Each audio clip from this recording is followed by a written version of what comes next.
자, 브레이크 장치, 공기 브레이크에 대해서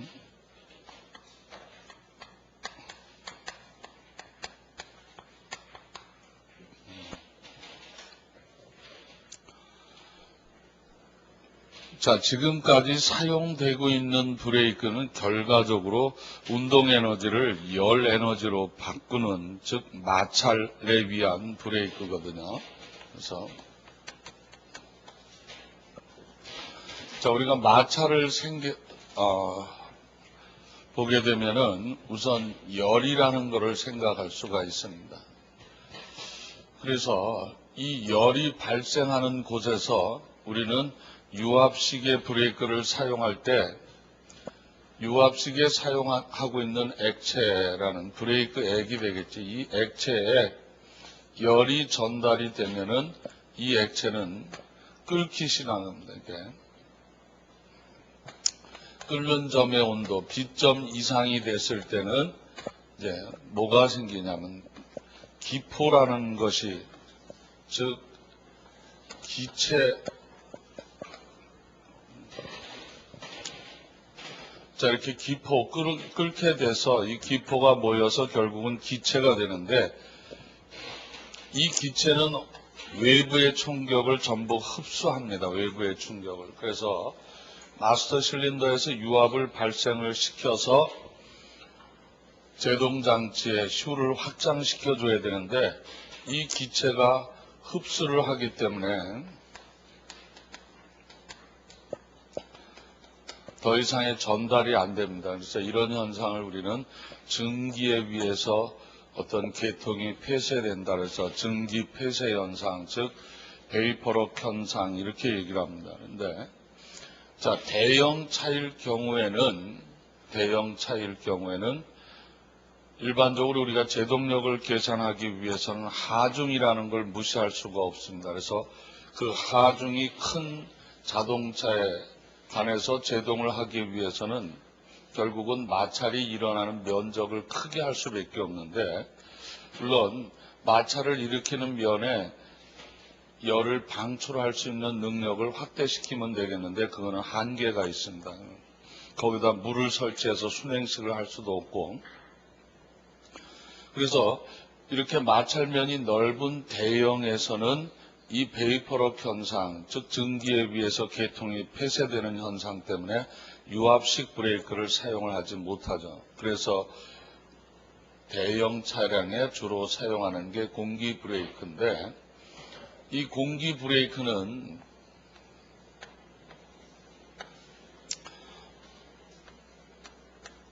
우선 압축기가 있습니다. 공기 압축기가 있고, 이 압축기에는 밸브가 있는데 언로드 밸브라는 게 하나 있습니다. 언로드 밸브. 자, 그 다음에 이 압축기에서 발생한 공기를 저장하기 위해서 우리는 공기 탱크가 설치가 되어야 됩니다. 공기 탱크. 자, 일반적으로 압력을 가지고 있는 탱크에 압축기에서 탱크로만 전달이 되고 탱크에서 다시 압축기로 넘어올 수 없게끔 설치하는 책 밸브가 하나 여기에 설치가 되겠습니다. 그 다음에 기체 상태이기 때문에 온도에 비해서 상당히 변화가 크기 때문에 안전장치로 탱크에 안전 밸브를 하나 설치를 하게 됐죠. 과도 압력이 걸렸을 때 열려서 공기를 대기 중으로 배출해서 결국은 공기 브레이크 계통의 파손을 방지하게 하는 안전 밸브입니다. 그러면은 이 공기 탱크의 저장 압력은 어느 정도냐면 약 5에서 7kg 이 정도의 압력으로 공기를 저장을 시켜 놓고 있습니다. 자, 이 저장된 공기를 이제 각 브레이크, 결국은 드럼 브레이크로 대신하면은 이쪽으로 공급을 하는데, 자, 운전석에서 밟게 되는 브레이크 페달이 있습니다. 운전석에서 브레이크 페달. 자, 이 페달 밑에는 뭐가 있냐면 공기 탱크에 저장되어 있는 공기를 통로를 개폐, 막았다 열었다 해주는 브레이크 밸브라는 게 하나 설치가 되어 있습니다. 브레이크 밸브가 설치가 되고, 자, 이 브레이크 밸브는 결국은 페달의 작동량에 비해서 작동 힘이 아니라 우리 유압식 브레이크는 페달을 얼마나 강하게 밟았냐, 이 작동 힘에 의해서 제동력이 결정되지만 여기서는 결국은 페달의 작동량에 따라서 많이 밟았냐 적게 밟았냐 이 작동량에 따라서 공급이 되는데, 자, 이 공급된 공기를 일단은 앞바퀴에 보면은 킥 릴리스 밸브라는 게 하나 설치가 되어 있고요. 릴리스 밸브. 그 다음에 이제 에너지를 가지고는 직접 일을 못한다고 그랬습니다. 에너지를 가지고 직접 일을 못하니까 여기에는 다시 설치되어 있는 게 브레이크 챔버라는 게 설치가 되어 있습니다. 그래서 브레이크 챔버는 결국은 기체 에너지를 다시 기계적 일로 바꿔주는 거죠. 그래서 여기에 이런 캠이 설치가 되어 있고, 이 캠을 작동하는 레버가 있으면 브레이크 챔버에서 얘를 움직여서 결국은 높은 부분이 슈를 확장하게끔 이렇게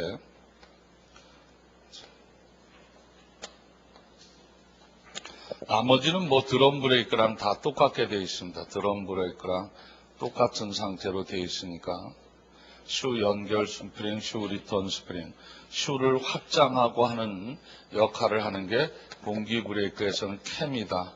자, 이 캠을 작동하기 위해서 기체 에너지를 기계적 일로 바꿔주는 것이 브레이크 챔버다. 킹 릴리스 밸브는 뭐냐면은, 자, 브레이크 페달을 밟아서 공기 탱크에 저장된 공기가 브레이크 챔버까지 전달이 되면은 결국은 캠의 작동에 위해서 제동이 걸렸어요. 이제 제동을 해제하고자 할 때 운전자가 브레이크 페달에서 발을 떼면은, 자, 브레이크 밸브가 닫혀서 더 이상의 공기는 공급이 안 되지만 이미 공급된 공기에 의해서, 그 압력에 의해서 제동은 계속 걸릴 수밖에 없습니다. 그래서 그때 킹 릴리스 밸브를 통해서 빠져나가는 거죠. 그래서 제동 해제 시 공급된 압력이 빠져나가게끔 하는 것이 킹 릴리스 밸브입니다. 자, 우리는 자동차를 봤을 때 일반적으로 무게중심을 자동차의 중앙에 있는 것이 아니라 엔진이 설치되어 있는 앞쪽에 무게가 많이 실리게 되죠. 그래서 앞쪽 바퀴부터 제동이 걸리게 되면은 자동차가 선회하는, 즉 스핀이라고 그러죠. 자동차가 도는 현상이 생기기 때문에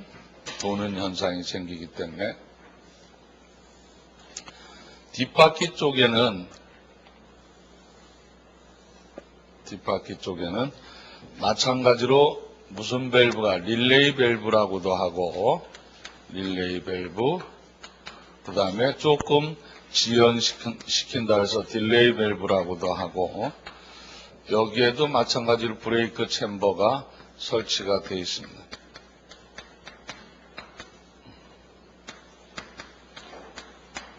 브레이크 챔버가 결국은 캠을 작동을 시켜줘서 캠이 슈를 밀어주게끔,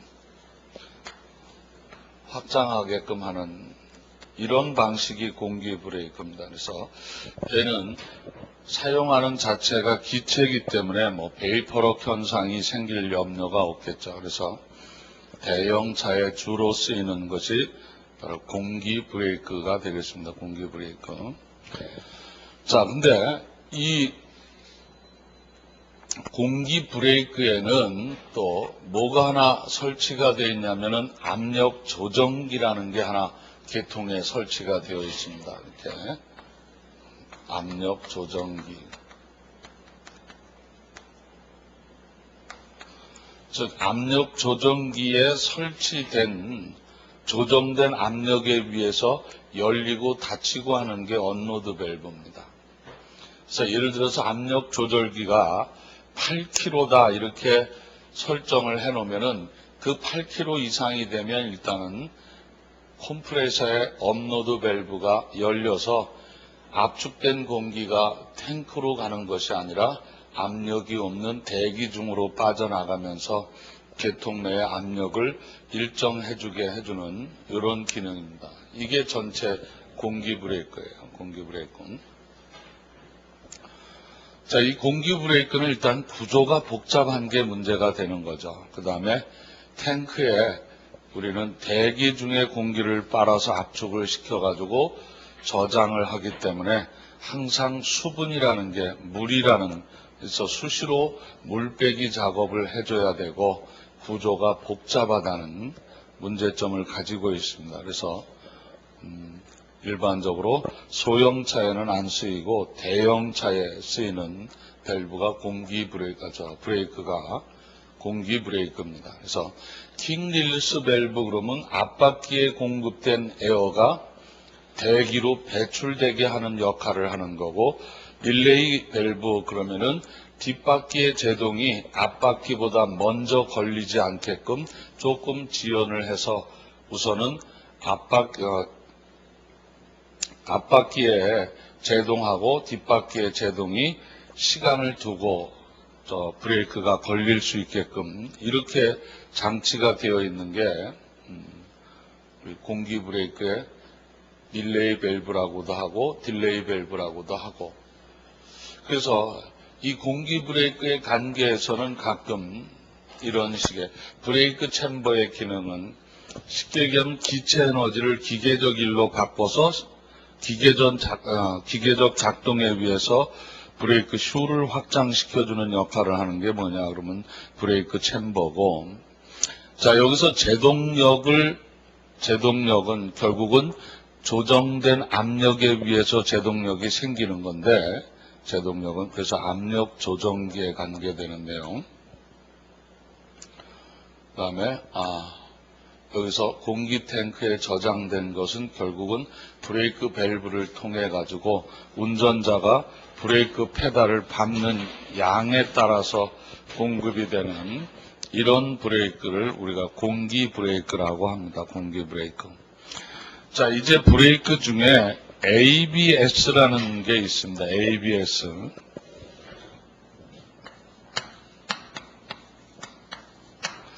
그래서 안티록 그래가지고 잠그지, 우리는 그동안의 제동은 마찰에 의해서 그 마찰력에 의해서 바퀴에 전달되는 구동력을 제어했던 방식의 브레이크 장치였었는데, 자, 저렇게 물론 릴레이 밸브를 쓰거나 또는 프로포션형 밸브를 써서 사용을 했어도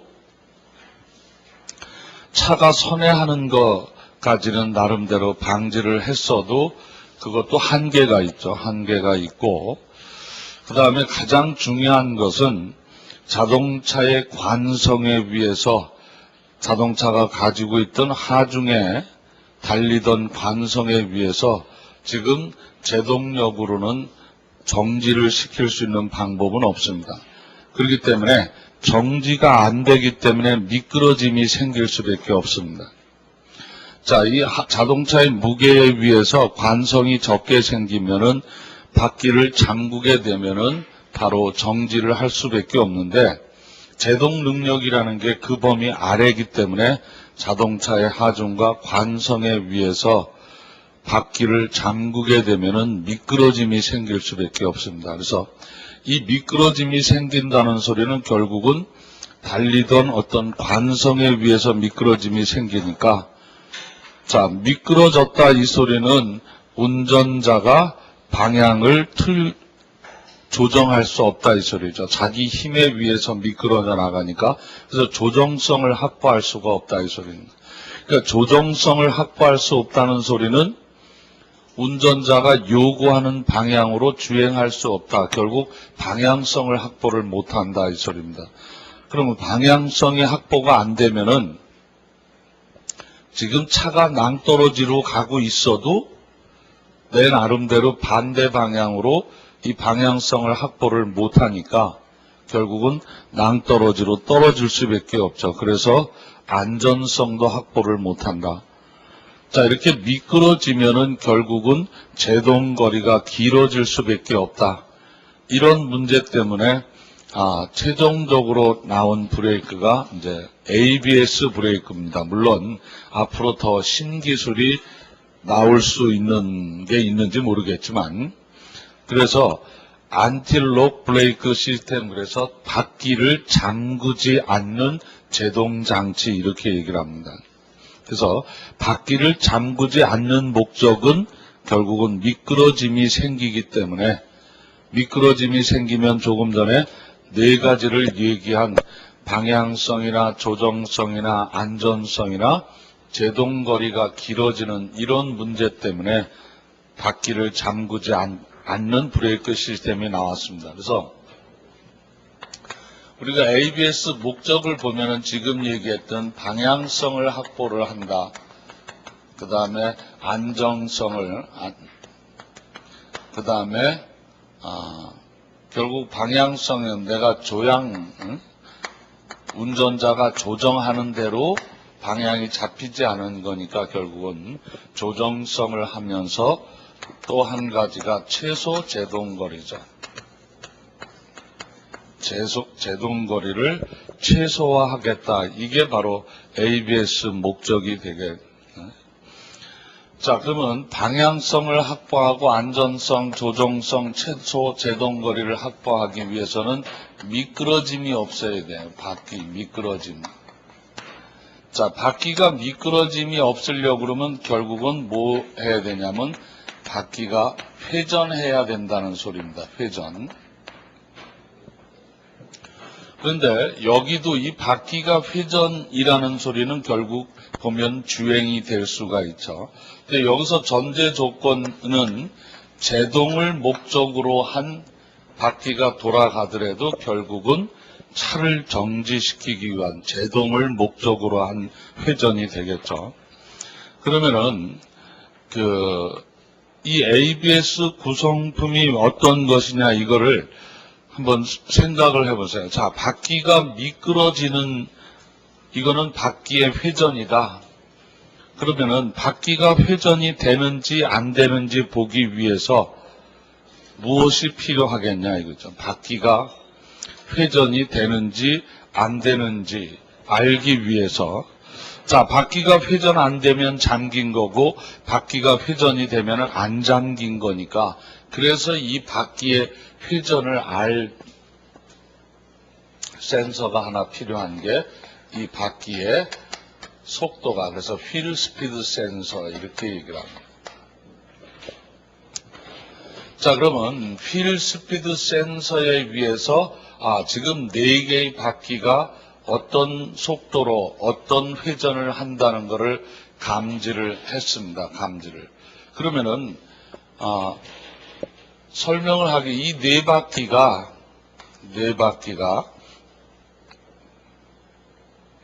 자, 한 차축에 2개씩 걸려있는 이 바퀴가 서로 회전을 틀리게 하면은 이 자동차는 스핀 돌 수밖에 없습니다. 한 바퀴가, 한 축에 있는 바퀴가 얘는 200이고 얘는 100이라고 그러면은 돌을 수밖에 없겠죠. 그래서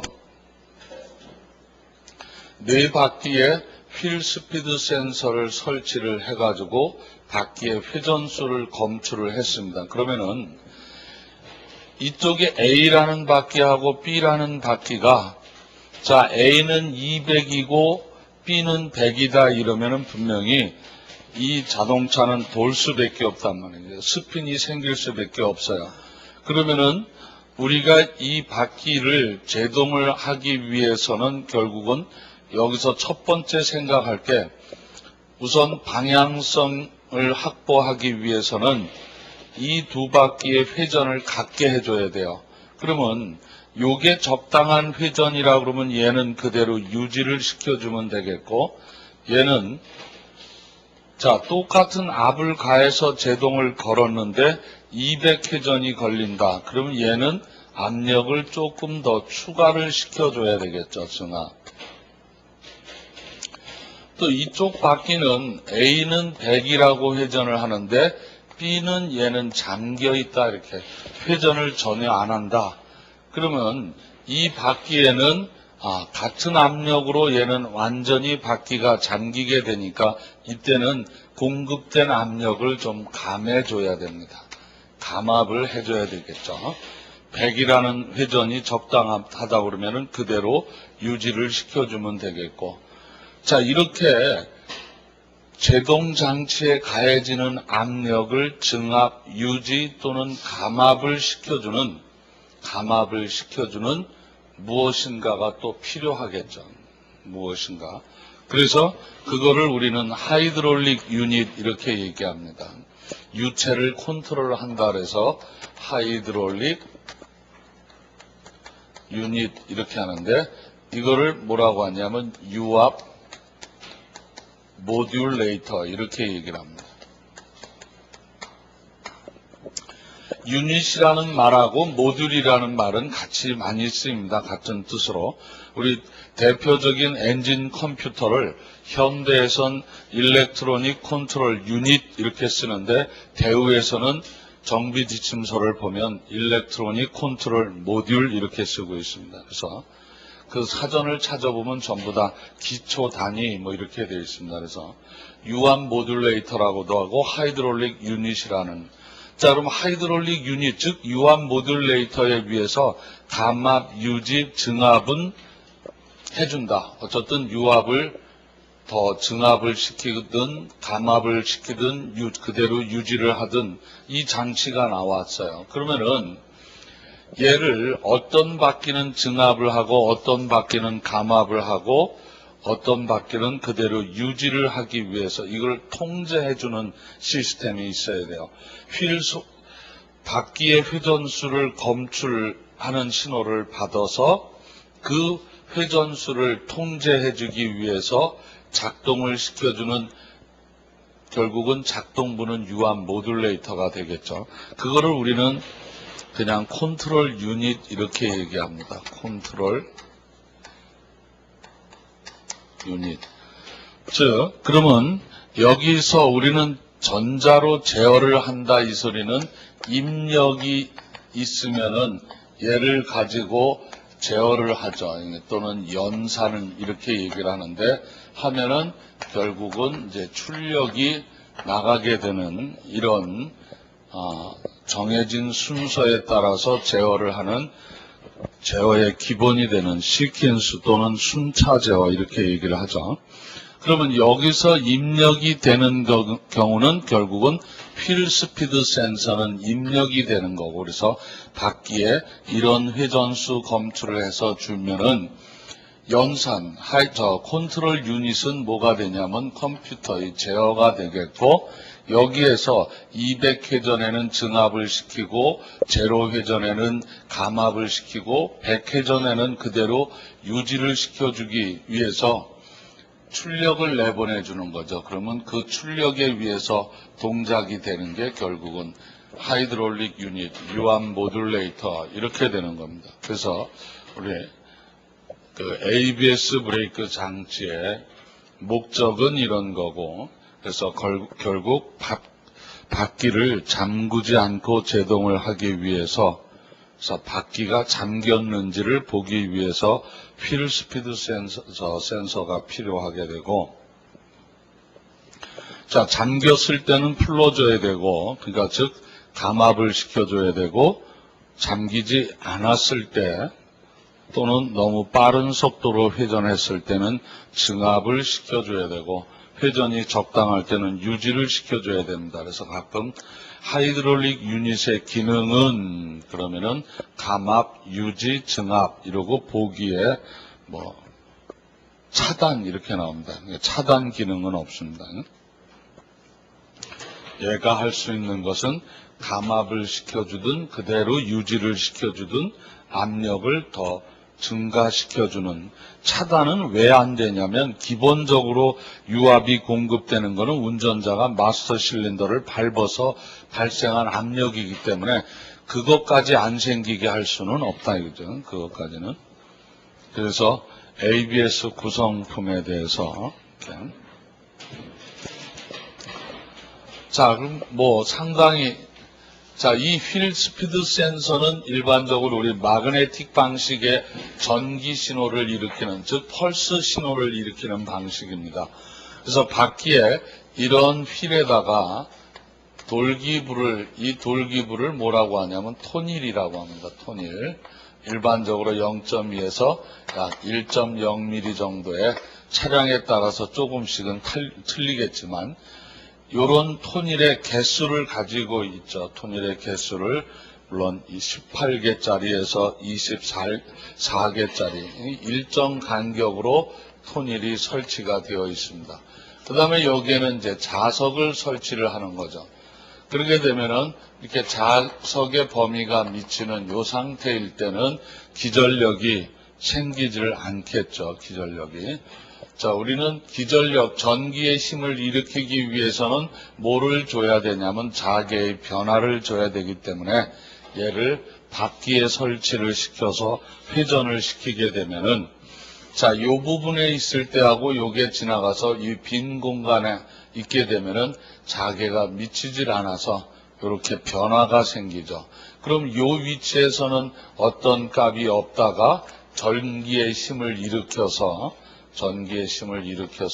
5V가 된다면 이런 전기적인 신호, 펄스 신호가 토닐 개수만큼 나오게 되죠. 그러면 그 개수를 가지고 컨트롤 유닛에서는 지금 어떤 바퀴는 몇 회전하고 있구나 이렇게 판단하는 것이 바로 ABS 브레이크입니다. 자, 그래서 ABS 브레이크의 구성품이 아닌 것, 그래서 ABS 구성품이 아닌 것. 이렇게 해서 1번 휠 스피드 센서, 2번 유압 모듈레이터,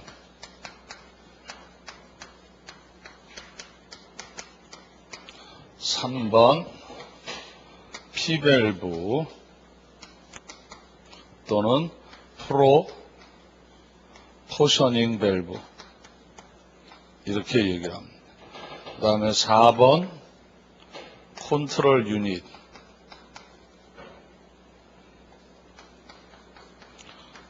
이러면은 어느 게 구성품이 아니에요?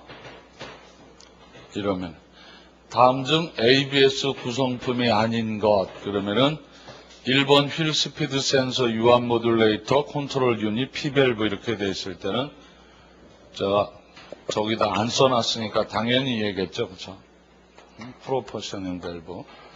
근데 요번에는 다음 중 ABS 구성품이 아닌 것 그래가지고 얘 대신 차속 센서 이렇게 됐어요. 그럼 이거는 답이 몇 번입니까? 예? 이때는 답이 뭐예요? 3번이요?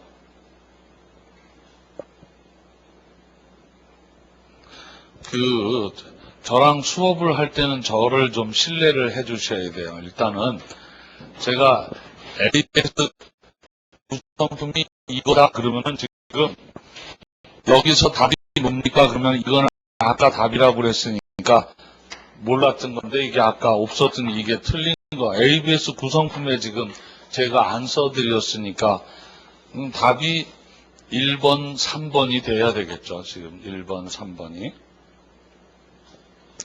근데 이때는 답이 몇 번이냐면 1번입니다. 1번. 이때는. 자, 이 프로포션형 밸브는 아까 공기 브레이크에서 뒷바퀴 쪽에 조금 지연을 시켜서 그래서 앞바퀴 제동이 먼저 되고 그 다음에 뒷바퀴 제동이 나중에 되게끔 이런 식으로 하는 역할을 하는 게 바로 프로포션형 밸브입니다. 그래서 이게 지금은 일반 브레이크에도 이 밸브가 설치가 되어 있습니다. 물론 ABS 브레이크에도 이 밸브가 설치가 되어 있어요. 그렇기 때문에 ABS 구성품이 아닌 터무니없는 이 차속 센서 이런 게 들어오면은 얘는 일반 브레이크에도 설치가 되어 있지만 ABS 브레이크에도 설치가 되어 있으니까 얘가 틀리는 겁니다. 그런데 1번이 휠 스피드 센서 이렇게 하면은 세 가지 구성품이 명확하게 구성품이 있으면 얘는 일반 브레이크에도 있기 때문에 P밸브가 잘못되는 거죠. P밸브가. 자, 이렇게 해서 이제 브레이크 장치는 마무리를 짓겠습니다. 브레이크 장치는. 그래서 유압식 브레이크하고 공기 브레이크하고 그 다음에 ABS 이렇게. 자, 그러면 이제 기관에 어떤 장치까지 했죠? 전자제어 연료 장치 끝났죠?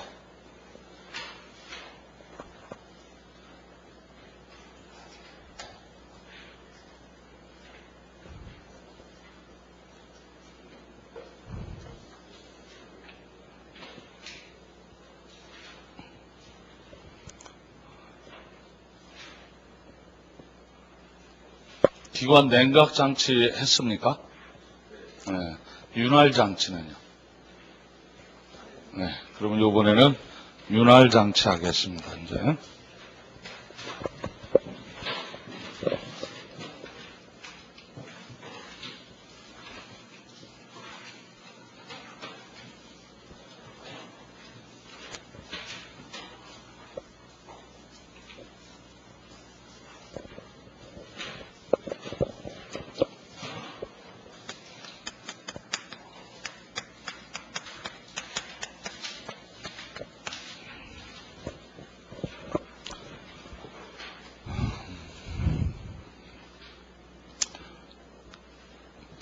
자, 우리 윤활 장치 이렇게 해서 자, 윤활 장치라는 금속 섭동부에 윤활유를 공급해서 결국은 마찰을 감소시켜주는 역할을 하는 게 윤활 장치입니다. 그래서 금속 간의 금속 섭동부에 뭐를 마찰 감소를 위해 윤활유를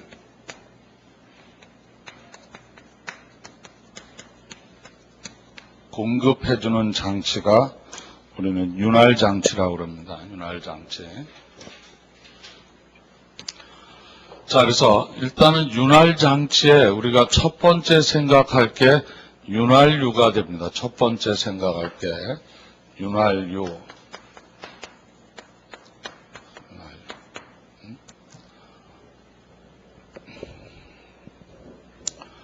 자, 그러면 이 윤활유라는 것을 들어가기 전에 금속 섭동부의 마찰 감소를 위해서 윤활유를 공급하는 장치가 윤활 장치인데, 그러면은 첫 번째 윤활 장치 중에 윤활유가, 그래서 윤활 장치는 얘를 공급하는 장치가 윤활 장치니까 우선 윤활유 따로 얘를 공급하기 위해서 오일 펌프, 오일 여과기 이런 거, 압력 조절기 이런 거는 우선 얘를 공급하는 장치에서, 자, 그래서 우선 윤활유를 가지고 한다 그러면은 이 윤활유의 가장 중요한 성질이 뭐라고 하냐면 우리는 점성이라고 그럽니다. 윤활유의 가장 중요한 성질이 점성. 그래서 우선 윤활유가 그러면 어떤 기능을 하기 때문에 금속 간 섭동부에 마찰을 감소시켜 줄 수 있느냐. 그래서 그거를 일반적으로 우리는 6대 기능 이렇게 얘기합니다. 윤활유의 6대 기능이 첫 번째 감마작용을 해준다. 이 감마라는 것은 마찰 감소 또는 마멸 감소를 감마작용이라고 합니다. 마멸 감소를. 그 다음에 두 번째, 기밀작용을 해준다. 그 다음에 세 번째, 얘는 세척작용을 한다. 그 다음에 네 번째, 얘는 방청작용을 한다. 그 다음에 다섯 번째, 얘는 응력분산작용 또는 냉각작용부터 먼저 하죠. 여섯 번째, 응력분산.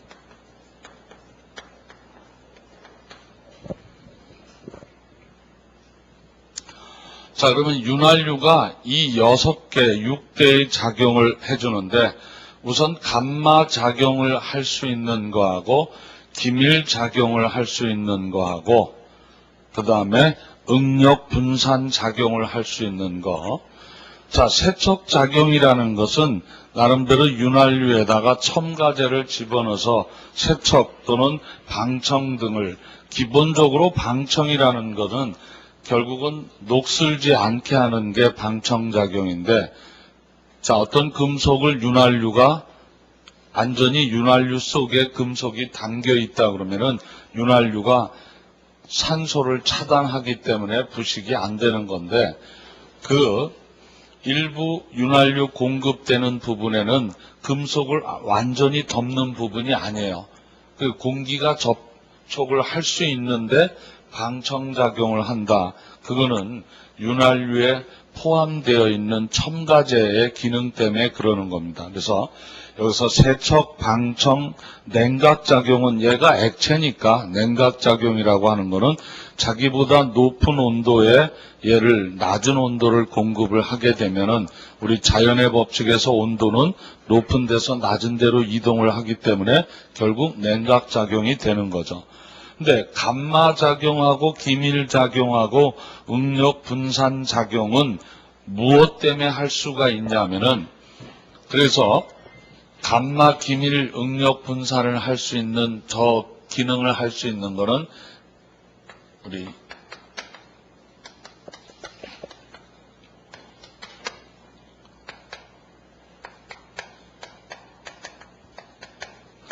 이렇게 윤활유의 주요 성질, 이 윤활유에서 우리가 윤활유라고 그러는 게 이제 오일 이렇게 얘기를 하죠. 엔진 오일 이렇게 얘기하는 윤활유의 주요 성질 중에 저 6대 기능 중에 감마, 기밀, 응력, 분산을 해줄 수 있는 것이 뭐냐면은 점성이라는 겁니다. 점성은 그냥 간단하게 얘기하면 끈적끈적한 성질 이렇게 얘기를 하고, 또 공학적으로 얘기를 하면은 유체의 흐름을 방해하는, 즉 유체의 흐름 저항 이렇게 얘기를 합니다. 유체가 흘러가는데 유체 흐름 저항 이렇게 얘기를 하죠. 얘를 수치화한 게 뭡니까? 점도죠. 얘를 수치화한 게 이제 점도라고 얘기를 하는데, 저 점성 때문에 끈적끈적한 성질 때문에 감마작용을 할 수 있고 기밀작용을 할 수 있고 결국은 응력 분산작용을 할 수가 있습니다. 자, 이 점성이 없는 액체는 바닥에 떨어뜨리면 착 퍼지죠. 퍼지는데 이 점성이 있는 액체는 떨어뜨리면 어떻게 돼요? 이렇게 방울을 줘요. 자기들끼리 끈적끈적하니까 붙어 있으려고. 그러다 보니까 어느 하중이 집중되지 않고 이렇게 분산된다. 그래서 응력 분산 작용을 한다 그러는데, 그것도 결국은 점성 때문에 그런다. 자, 이렇게 자기들끼리 붙어 있으려는 성질 때문에 결국은 이런 막을 형성을, 이거를 유막이라고 하는데, 이 유막을 형성을 하기 때문에 어떤 틈새에서 얘가 유막을 형성을 해서 그 간극을 채워주기 때문에 기밀작용을 해준다. 이렇게 얘기를 하는 겁니다. 그 다음에 이 유막 때문에 우리는 여기서 이제 마찰을 한번 봐야 되는데, 일반적으로 우리 마찰은 고체 마찰이라는 게 있습니다. 고체 마찰. 얘는 금속과 금속이 직접 마찰하는, 결국 마찰 또는 마멸이 가장 심한 마찰이 고체 마찰이 되겠고, 그 다음에 이제 경계 마찰이라는 게 있습니다. 경계 마찰.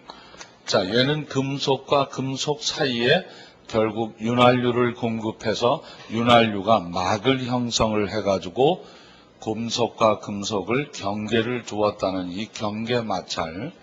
그 다음에 우리는 점성 마찰이라는 게 있습니다. 점성 마찰.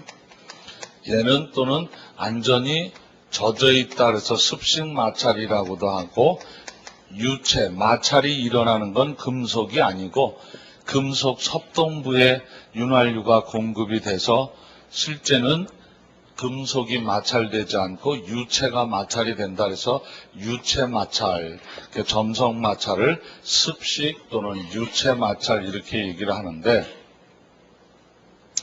얘는 어떻게 보면 조금은 이론적인 얘기가 될 겁니다. 실제적으로는 이 경계 마찰이나 점성 마찰이 되면은 전혀 금속은 마모가 되지 않아야 됩니다.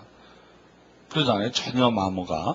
이 칠판하고 분필이 마찰을 일으키면은 이렇게 마모가 되겠는데, 예를 들어서 얘가 오일이라고 해놓고 이렇게 마찰된다고 그러면은, 생긴다 그러면은 이 금속하고 이 금속에 마멸이 전혀 없어야 될 거 아니에요.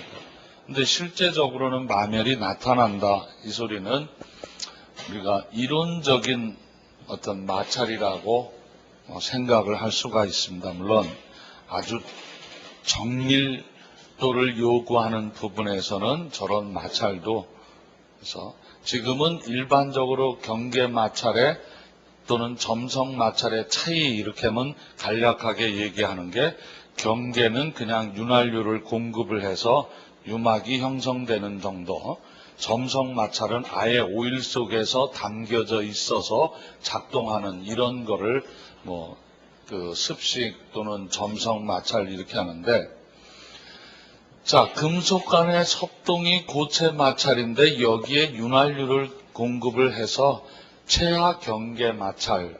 근데 사실은 경계 마찰도 마모가 안 돼야 되는데, 그래서 경계층을 주자 이렇게 해서 그 경계층을 줄 수 있는 것도 결국은 유막이 형성이 되기 때문에, 그 유막 형성은 결국 윤활유가 가지고 있는 점성 때문에, 끈적끈적한 성질 때문에 그렇다 이렇게. 그래서 우리는 이 윤활유의 관계에서 저 가장 중요한 성질인 점성을 수치화로 표시한 게 점도입니다. 그래서 이 점도는 그래서 끈적끈적한 정도 이렇게 되겠죠. 점도는 온도와의 선 관계를 생각 안 할 수가 없는 게, 우리 자동차에 사용하는 기관은 열기관이란 말이에요. 열이 발생이 되니까 점도는 온도와 반비례 관계가 있다. 그래서 점도는 온도와 반비례 관계다. 이렇게. 그래서 미국의 자동차 협회에서 SA 분류 이렇게 얘기를 합니다. 근데 이 자동차 협회에서는 SA 분류를 우리는 구분류 이렇게 얘기하고 신분류. 그러니까 그 초기에 분류했던 거하고 또 새롭게 그 윤활유를 분류했다 이렇게 해서 SA 구분류, 신분류 이렇게 얘기를 합니다. 그래서 우선 SA 구분류를 보면은 점도하고 온도만 생각을 했습니다. 점도하고 온도만 생각을 해서 구분류는 어떻게 했냐면 SA라는 거하고, 우리는 얘를 샵 또는 방, 저희들이 몇 방짜리 오일 주세요 이렇게 방이라고 얘기하는데, 얘가 40짜리가 있고 30짜리가 있고 20짜리 이렇게 구분을 했습니다. 그래서 SA 40짜리는 점도가 높으니까 얘는 여름에 써야 되겠죠. 온도하고 점도는 반비례 관계라고 그랬으니까 온도가 높아지면 점도가 낮아지니까, 예를 들어서 온도가 대기 중의 온도가 약 30일 때 40의 점도를 가진 게 10 정도 내려간다. 그래서 얘는 이제 봄, 가을에 사용을 한다. 뭐 이렇게 했고, 그 다음에 20짜리는 온도가 낮은데, 점도가 낮은데 온도가 떨어지는, 그러니까 겨울철에 온도가 차가운 이때는 거꾸로 점도가 올라가니까, 이래서 SA40, SA30, SA20 이런 식으로 순수 온도의 관계에서, 그러니까 우리는 지역별 대기 온도 정도를 생각을 해서 이렇게 구분을 했었습니다. 이러고 있는 중에 미국의 석유협회에서 그거를 API라고 부릅니다. API 분류. 미국의 석유협회에서 열기관이 열이 발생이 되는데 대기의 온도라고 해봐야 기껏해서 3, 40도인데 엔진이 연료가 연소돼서 발생되는 온도가 그거에 엄청 높게 발생이 되는데 이렇게 분류하면 안 되겠고, 그 엔진이 얼마나 열을 발생을 시키느냐 이걸로 구분을 해야 되겠다. 이렇게 해서 API라고 분류를 했습니다. 그래서 자동차 협회에서는 온도를 생각을 해서 분류를 했고, 석유협회에서는 엔진의 사용 조건, 이게 좋은 조건에서 사용이 되냐, 아니면 중간 조건이냐, 아니면 좀 사용하는 조건이 가혹 조건이냐, 이렇게 해가지고 이것도 가솔린보다 디젤 기관의 압력이 훨씬 높기 때문에 가솔린하고 디젤 이렇게 분류를 했습니다. 그래서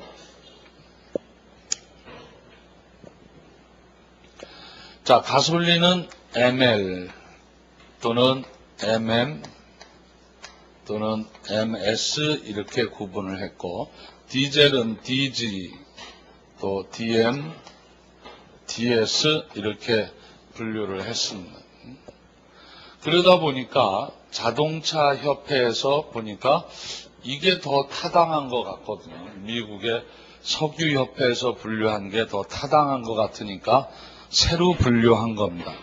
그게 이제 SA 신분류인데, 그래서 SA 자동차 협회에서도 새로 분류를 했는데, 얘도 사용 조건에, 그래서 좋은 조건에, 그 다음에 중간 조건에,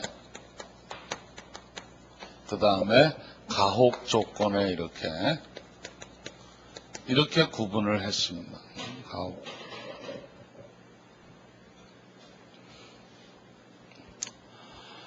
그래도 마찬가지 얘도 가솔린 기관하고 디젤 기관을 분류를 했습니다. 디젤 기관을. 그래서 가솔린 기관을 좋은 조건을 SA라고 했고, 그 다음에 디젤 기관은 CA 이렇게 표시를 했습니다. 그 다음에 이제 중간 조건은 뭐 SB 또 SC 뭐 이렇게 구분을 하고, 가혹 조건은 SD 이렇게 구분을 했고, 또 디젤 기관에서도 CB 또 CC 이렇게 구분을 했고, 또 CD 또 최근에 CE까지 이런 식으로 분류를 해놨습니다. 그래서 석유협회보다 한 단계 좀 더 이렇게 분류를 했다고 그러는데, 그래서 요거를 신분류 이렇게 얘기를 합니다. 신분류. 이렇게 좋은 조건, 중간 조건, 가혹 조건 이런 거는 결국은 점도가 윤활유에서 가장 중요한 성질인 점도, 점성이 온도에 따라서 변화된다는 거죠. 온도에 따라서. 그래서 윤활유를 생산하는 데서는 가장 목표로 삼았던 게 온도에 따라서 점도가 변하지 않는 오일을 생산을 하자. 온도에 따라서 점도가 변하지 않는 오일. 그래서 그거를 뭐라고 하냐면 온도와 점도와의 관계를 수치화한 게 점도지수라는 겁니다. 점도지수. 온도와 점도와의 관계를 수치화한 게 점도지수인데, 그러면 일반적으로 점도지수가 크다, 일반적으로 점도지수가 작다 이렇게 얘기를 할 수가 있겠죠. 그러면 점도지수가 크다는 소리는 온도 변화에 따라서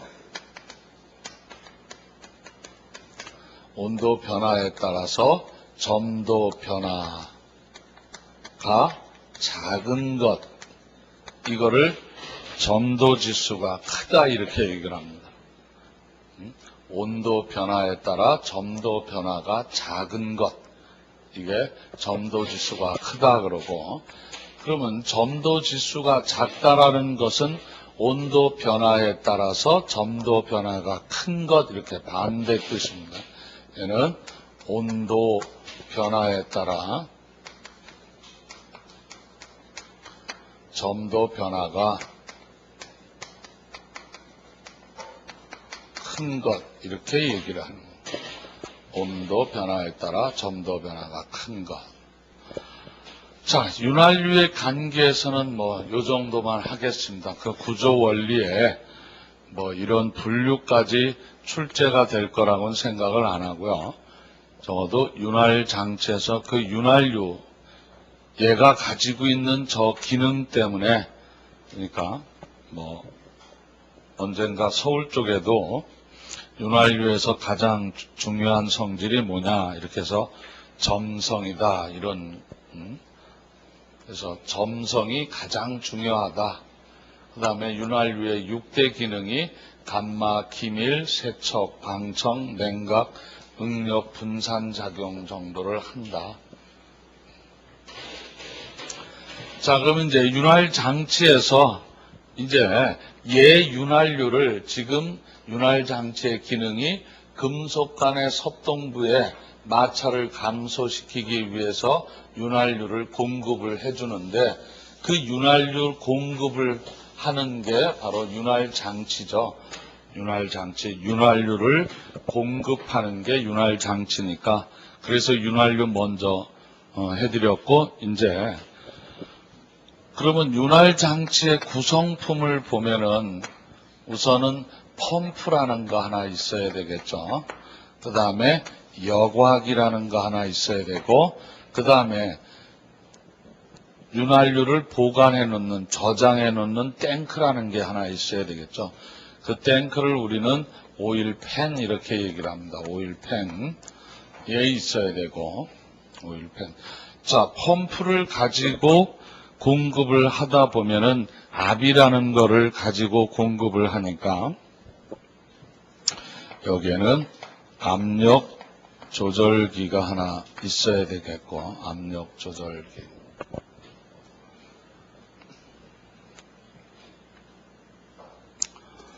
자, 그래서 이 구성품은 오일펌프, 오일여과기, 그 다음에 오일팬, 그 다음에 압력 조절기, 이렇게 정도만 구성이 되어 있습니다. 그런데 이제 이 여과기, 펌프 이런 거를 하기 전에 우선 윤활유를 그러면 공급은 어떻게 하냐? 저 펌프가 필요한 거는 압력을 가해서 공급을 하니까 압송식일 때는 펌프가 필요하겠지만, 그래서 윤활유 공급 방식의 종류를 먼저 보고, 그래가지고 우리 자동차에서는 윤활유 공급 방식, 윤활유를 어떻게 공급하냐, 그래서 압송식 이렇게 얘기를 합니다. 압력을 가해서 송출을 시키는 압송식이 있고, 두 번째가 뭐가 있냐면 비산식이 있습니다. 그냥 뿌려주는 거, 그냥 뿌려주는 게 비산식이 있고, 그 다음에 세 번째가 얘를 합쳐놓은 압송식이라는 게 있고, 그 다음에 또 한 가지는 우리 그 시골에 가서 그 농민들이 농약 줄 때 보면은 그 조그만 아주 소형 엔진들 보면은 연료에다 오일을 탑니다. 연료에다가 20대 1로 오일을 타가지고 연료에다가 윤활유를 집어넣죠. 그런 방식이 혼기식이라고 그럽니다. 혼기식. 아예 그냥 연료. 어쨌든 종류는 이렇게 네 가지를 하는데 우리 자동차에서는 압송식을 사용을 합니다. 그러다 보니까 펌프가 필요를 하게 되죠. 그러면서 또 윤활유 여가 방식이 또 나누어지게 됩니다. 윤활유 여가 방식.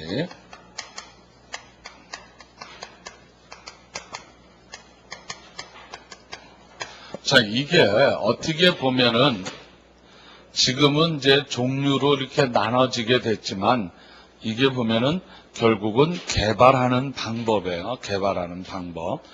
자, 윤활유에 그때 초기의 엔진들은 분명히 가공 기술도 떨어졌으니까 표면의 거칠기도 떨어질 수밖에 없습니다. 그러면은 마찰에 의해서 금속 분말들이나 이런 것들이 많이 생길 수밖에 없었겠죠. 걔를 여과를 그 금속 분말을 또는 이물질을 여과하기 위해서 여과기를 거쳐서 윤활부에 공급을 하다 보니까 이 여과기가 막히면은 윤활유를 공급할 방법이 없잖아요. 펌프에서 저장되어 있는 오일팬에 저장되어 있는 오일을 빨아들여서 그 지저분한 거를 걸러서 섭동보로 보내줘야 되는데 여과기라는 것은 이물질을 걸르게 해놓은 건데 그러면 거기에서 이물질은 걸러질 수밖에 없는데 이 걸러진 이물질이 쌓이게 되면 결국은 여과기가 막힐 수밖에 없겠죠. 그래서 여과기가 막히니까 윤활부에 윤활유를 공급할 방법이 없었던 겁니다. 그래가지고 생각을 했던 게 그래서 윤활유 여가 방식의 첫 번째 보면은 분류식이라는 거 하나 있습니다. 분류하자. 여과기를 거쳐서 전부 여과를 한 다음에 섭동부로 보내자니 여과기가 막히면은 윤활유를 공급할 수가 없어서 엔진이 타붙는 현상이 생긴다. 그래서 분류를 했는데, 자, 오일을 이렇게 분류를 했습니다. 자, 그래서 펌프에서 오일팬에 있는 오일을 빨아들인 다음에 한 오일은 여과기를 거쳐가지고 얘를 오일이 저장되어 있는 오일팬으로 보내주자. 그러면 오일이 저장되어 있는 곳에서는 항상 깨끗한 오일이 좀 저장을 할 수 있는 목적을 가지고 있고, 자, 얘가 막히면 윤활부에 공급이 안 되니까 오일팬에 모여있는 여과기에서 여과된 깨끗한 오일을 어디로 보내주냐. 금속 간에 섭동이 일어나는 섭동부, 이거를 윤활부라고 그러죠. 윤활부에 공급을 하자. 이런 방식이었습니다. 윤활부에 공급을 하자. 자, 그런데 이물질이 생기는 거는 결과적으로 이물질이 생기는 건, 자, 오일이 섭동부까지 공급을 할 때는 여과기를 거쳐서 공급하지만 섭동부에서 이물질을 가지고 오일팬으로 되돌아올 때는 여과기를 거치지 않고 그냥 오일팬으로 내려와요. 이러다 보니까 오일팬에 있는 오일을 바로 섭동부에 보내면 이물질이 많이 포함이 될 수가 있다. 이렇게 해서 나왔던 게 샨트식입니다. 이 샨트식을 또는 복합식이라고도 하는데 샨트식을 복합식이라고도 합니다.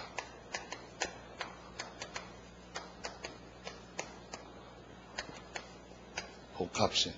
뭐를 이제 이 여가 방식 세 가지를 다 설명을 하고 난 다음에 보시면 샨트식이 왜 복합식이냐 이렇게 이해를 하실 겁니다. 자, 얘도 오일을 나눴어요. 오일을 나눴는데 자, 오일팬에 깨끗하게 여과한 거를 오일팬으로 다시 되돌릴 필요가 있겠냐? 그 여과한 거를 그래도 금속이 섭동되는 부분에 보내줘야만, 자, 섭동된 애 위에서 금속가루가 생기면 오일이 그거를 함유해가지고 오일팬으로 떨어지는데, 그래가지고 여과해가지고 섭동부로 보내자니 여과기가 막혀가지고 섭동부에 윤활을 공급할 수 없을 경우가 생기니까, 그러면 이렇게 하자. 여과기를 거쳐서 얘도 윤활부로 보내고 얘가 막혀서 윤활유가 공급 안 되면은 섭동분의 마찰열에 의해서 파손이 타붙는 현상이 생기니까 오일팬에서도 직접 보내자. 윤활유가 아니라 윤활부. 그래서 오일팬에 있는 오일을 펌프가 여과기를 거쳐서 깨끗하게 된 윤활유를 윤활부에 보내고, 그렇지 않고는 그냥 오일팬에 있는 오일을 뽑아서 바로 윤활부에 보내고 이렇게 됐던 겁니다. 그러니까 이제 마지막 방식이 전류식이라는 겁니다. 전류식. 자, 세 번째가 전류식이라는 건데, 얘는 왜 전류식이냐면은, 자, 전류식은, 자, 오일 전체를 여과기를 거쳐서 윤활부로 공급을 해요. 윤활부를. 그래서 왜 샨트식을 복합식이라고 그러냐면 얘하고 얘를 복합해 놓은 거다.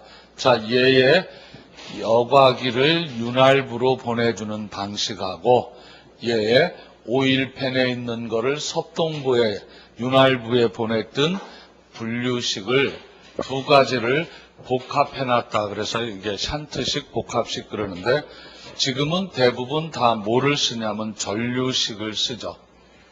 자, 이렇게 전류식을 쓰다 보면은 조금 전에 말씀드린 것처럼 여과기가 막혔을 때는 어떡하냐? 자, 오일팬에 있는 오일을 윤활부로 공급하면은 이물질이 섞인 윤활유다. 그럴 것 같으면은, 자, 여과기를 통해서 깨끗한 윤활유를 공급하는 게 가장 좋은 방법이죠. 좋은 방법. 그래서 이렇게 전류식으로 하자. 자, 그래서 여과기가 이물질에 의해서 꽉 차여서 막혔을 때는, 다른 통로를 하나 두자. 다른 통로를. 그래서 바이패스 통로라고 그럽니다. 그래서 이 바이패스 통로는 이제 여과기가 막혔을 때 예로, 이때는 여과기가 막히면 윤활유가 공급이 안 되면 타붙으니까 깨끗이 못한 윤활유라도 보내줘야 되니까, 이렇게 해서 바이패스 통로라는 거를 설치를 해서 여과기가 막혔을 때는 여과되지 않은 오일이라도 윤활부로 공급을 해서 마찰열에 의해서 타붙는 현상을 방지하게끔 되어 있는 것이 바로 전류식입니다. 전류식. 그래서 얘는 오일 필터가 이렇게 설치가 되어 있으면은, 자, 가운데로 통해서 각종 윤활부로 이렇게 공급이 됩니다. 그러니까 오일은 어디로 들어오냐면 이렇게 들어와서 윤활유가 이쪽으로 들어와서 얘가 여과기입니다. 이제 여과지 이렇게 여과가 돼서 윤활부로 이제 공급이 되는 거죠. 자, 요 부분을 피치로 여기다가 설치를 해놓고 요 통로에다가 요렇게 해서 여기에는 나사산을 내가지고 여기에 결합이 되게끔 하고, 여기는 압이 새지 못하게 고무링을 설치를 해가지고 접촉을 시키면은, 자, 펌프에서 오는 오일이 여과기를 거쳐서 윤활부로 가는데 얘가 막힌다, 오래 써서. 얘가 막히면은 결국은 일리 흘러나가질 못하니까 오일이 이렇게 차게 됩니다. 오일이 자꾸 차면은 이 오일의 압력이 높아지면은, 자, 요쪽 부분에 볼로 막아놓고 그 뒤에는 스프링이 있어요. 그래서 이 스프링이 가지고 있는 압력보다 압이 작을 때는 안 열리는 거죠. 그럴 때는 어디로 통해서 여과지를 통해서 여과돼서 윤활부로 공급이 되다가 얘가 막혀서 펌프는 계속 보내주는데, 펌프의 송출 압력이 2 내지 3kg인데 압을 계속 보내주는데 막히니까 갈 데가 없으니까 이 압이 커지면은 결국은 얘를 밀어서 열어가지고 결국은 윤활부로 여과되지 않는 오일이 공급되게끔 하는 그런 통로를 바로 바이패스 통로라고 그럽니다. 어쨌든 전류식은 지금 자동차에서는 얘를 많이 쓴다, 전류식을. 자, 이렇게 윤활유를 어떻게 공급하느냐에서는 우리는 압송식을 사용한다. 그래서 압송식이라는 것은 압력을 가해서 윤활유를 송출하는 거니까, 그래서 펌프가 필요한 거죠. 그래서 첫 번째 오일팬부터 하겠습니다. 오일팬. 그냥 오일팬은 오일 저장이죠. 오일 저장하는 다른 기능이 없습니다. 오일을 저장을 하는데, 우리가 오일을 저장하는 팬, 왜 이게 팬 남비죠? 오일 탱크라고 안 했냐면은 한쪽은 열려 있습니다. 한쪽은 열려 있기 때문에 오일 팬 그러는 겁니다. 자, 그래서 오일을 저장해 놓고 여러분들이 한번 생각을 해보세요. 이 저장하는 곳에 아무런 문제가 없을까? 아무런 문제가 없을까? 자, 저장된 오일을 빨아들이기 위해서는 어느 한 부분에다가 펌프를 설치를 해서 빨아들일 텐데, 액체는 유동을 한단 말이에요. 오일팬에서. 근데 이 자동차는 평탄한 도로만 다니는 것이 아니라 언덕길을 올라갈 때도 있고 언덕길을 내려갈 때도 있습니다. 그러다 보니까, 자, 오일팬이 일반적으로 이런 식으로 생겨서 얘를 썸프라고 합니다. 썸프. 자, 그리고 여기에다가 뭐를 설치를 하냐면 오일 스트레이너. 이 오일 스트레이너는 그냥 오일 펌프가 빨아들일 때 큰 이물질 정도를 걸러내기 위한 그런 정도입니다. 오일 스트레이너가 일반적으로 철사망, 그 스크린 망식으로 되어 있는 망으로 그 오일에 포함되어 있는 상당히 큰 이물질을 1차적으로 걸러내는 역할을 하는 게 오일 스트레이너입니다. 자, 오일 스트레이너를 설치해서 큰 이물질을 걸러내고 여기에 이제 펌프가 설치가 되어 있는데, 자, 이 펌프가 오일이 이동하는 대로 펌프를 이동할 수가 없잖아요. 펌프를 이동할 수가 없기 때문에 저 장소라고 하면은 그 펌프를 설치한 이유가 뭐냐면은, 자, 차가 언덕길을 올라갈 때는 이쪽이 예를 들어서 앞쪽이라고 하면은 오일이 이쪽으로 모이게 되니까 경사지 이런 올라갈 때 오일이 뒤쪽으로 모이니까 오일 공급하는 데는 전혀 문제가 없습니다. 그런데 만약에 내려막기를 이렇게 내려올 때는 어떡하겠냐? 이 턱이 없을 때는 오일이 이쪽으로, 오일을 빨아들이는 펌프 쪽이 아니라 반대쪽으로 오일이 다 이동할 수밖에 없지 않냐.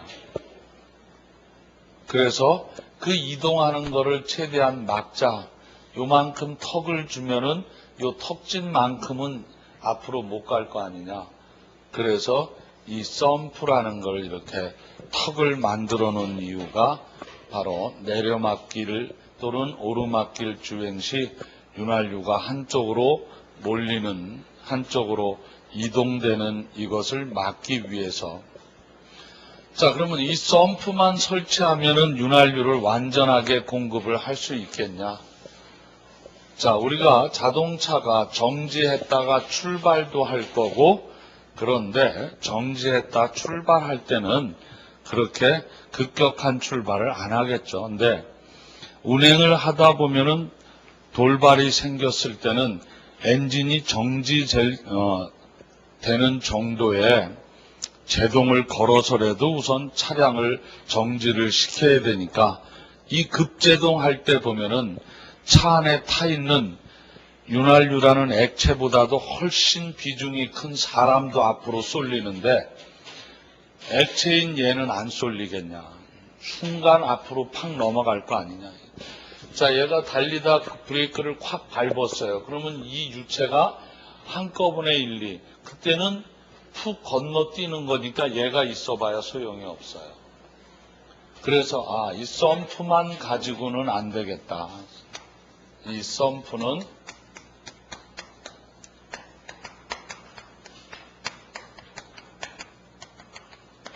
비탈길 주행 시 오일이 한쪽으로 이동하는 것을 방지하는 거죠.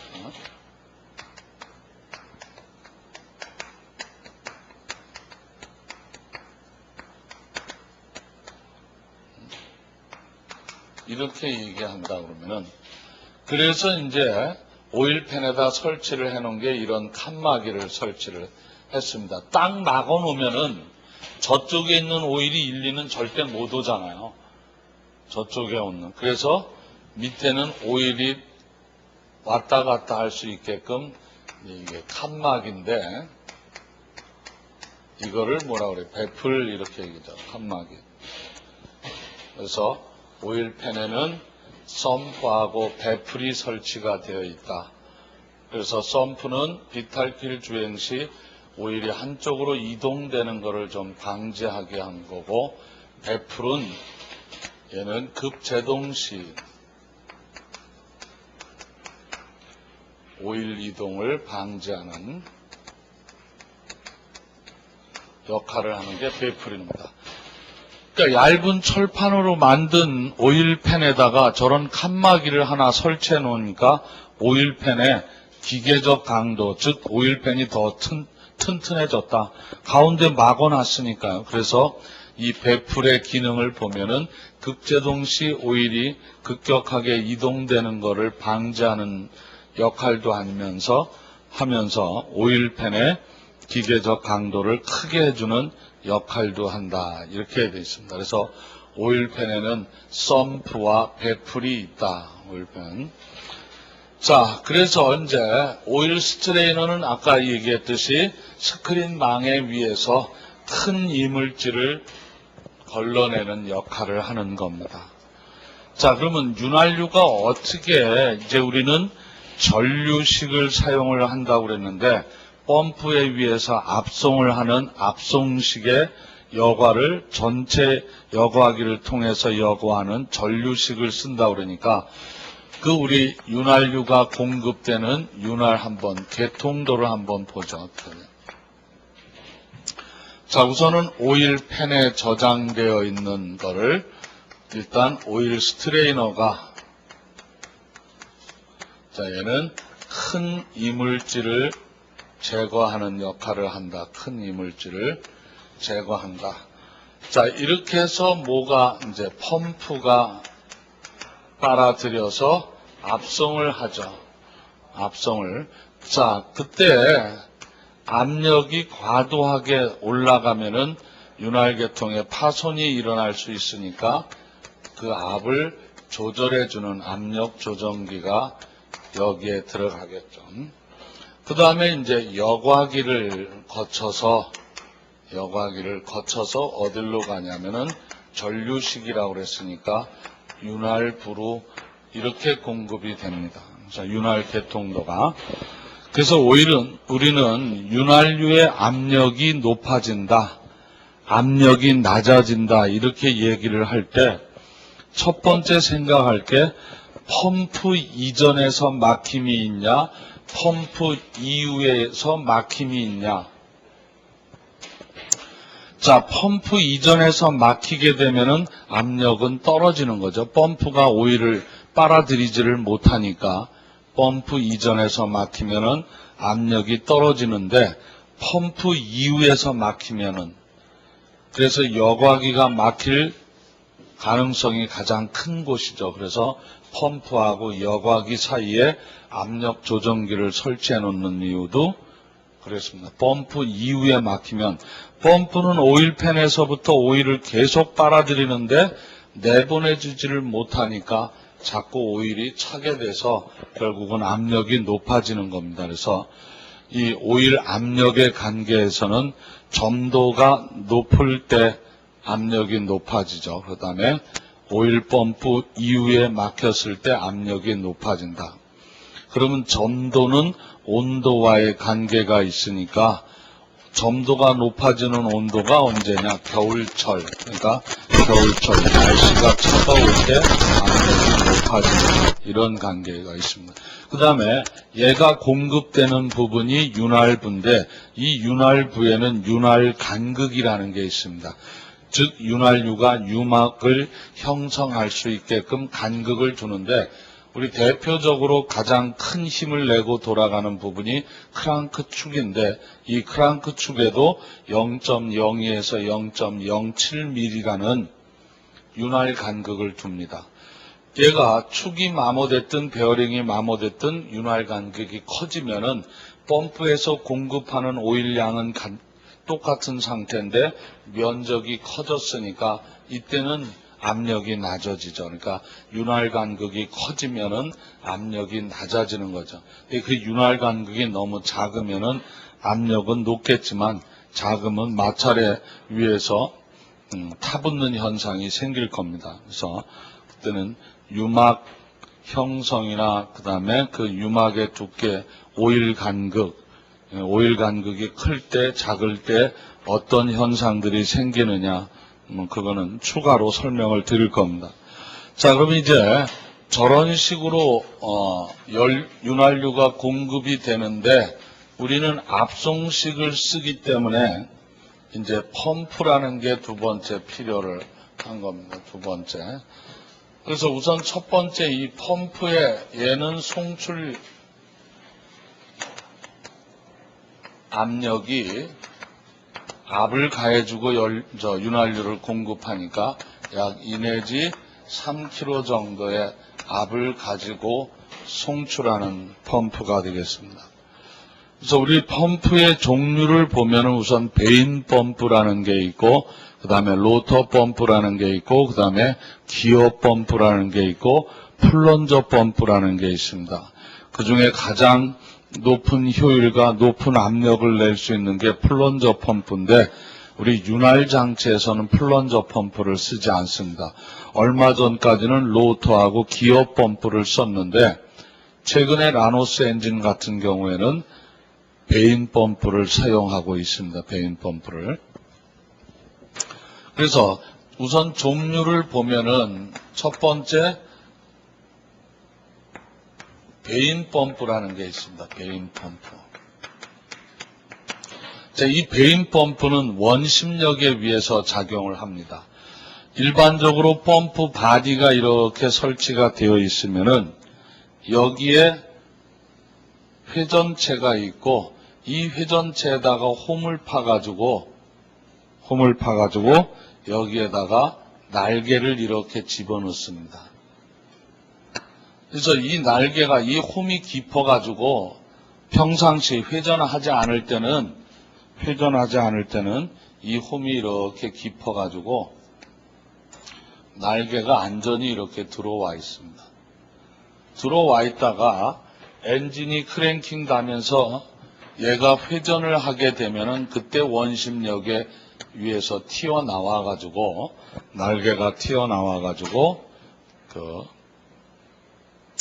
결국은 기미를 유지시키면서 면적 변화를 주면서 압력이 발생하게끔 하는 것이, 저런 날개가 아주 여러 개 설치가 되어 있죠. 여러 개 설치가 돼서 압을 가하는 이런 방식이 베인 펌프입니다. 그 다음에 두 번째 펌프가 이제 기어 펌프, 로터 펌프부터 먼저.